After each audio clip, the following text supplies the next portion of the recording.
The night sky hung heavy like a thick black cloth, pressing down on the small town. The sharp wail of a police siren shattered the silence, and I, David, the sheriff, rushed with my officers to the scene of the crime, the long-abandoned factory. The factory's door was half open, creaking ominously as the wind blew through.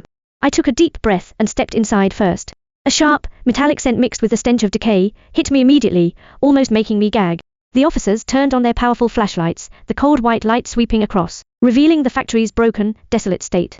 In the center of the factory floor, a body lay sprawled out, its condition brutal and shocking.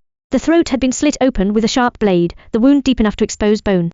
Dried blood had pooled on the floor, forming a dark red stain. The victim's eyes were wide open, filled with pure terror. I crouched down to inspect the body closely. It was covered in uneven knife wounds, clearly the result of a frenzied, savage attack. Beside the body, a blood-stained dagger lay ominously, its blade still holding the sinister evidence of the murder. The officers quickly spread out to search the area. In the corner, one found a set of hurried, unclear footprints. They also discovered a blood-stained, tattered coat with the letter M faintly embroidered on the sleeve. As I pondered the significance of the letter, an eerie laugh echoed through the factory. The sound bounced off the empty walls, sending chills down our spines. The officers gripped their weapons tightly, scanning the surroundings, yet found nothing. It's probably just the wind, I said, trying to reassure the officers, but my own heart was gripped by an unsettling chill.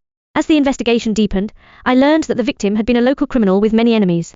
This expanded the pool of suspects greatly. In the following days, my officers and I spoke with many people who had crossed paths with the victim, but we found no solid leads.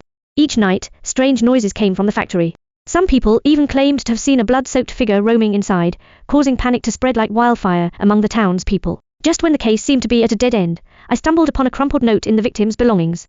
It read, "Tonight, the factory. M." I immediately suspected that M was a key clue and decided to return to the factory. Late at night, I led my officers back to the factory. The atmosphere inside was suffocating and eerie, each step we took echoed our pounding hearts. Suddenly, a shadow flashed past us so quickly that we barely had time to react. The officers immediately gave chase. In the factory's basement, we finally found the killer. He was a tall, imposing figure, wearing a grotesque mask and holding a long knife. Upon seeing us, he roared in fury and charged at us, with the knife raised. After a fierce battle, we managed to subdue him. When we removed the mask, we were all stunned.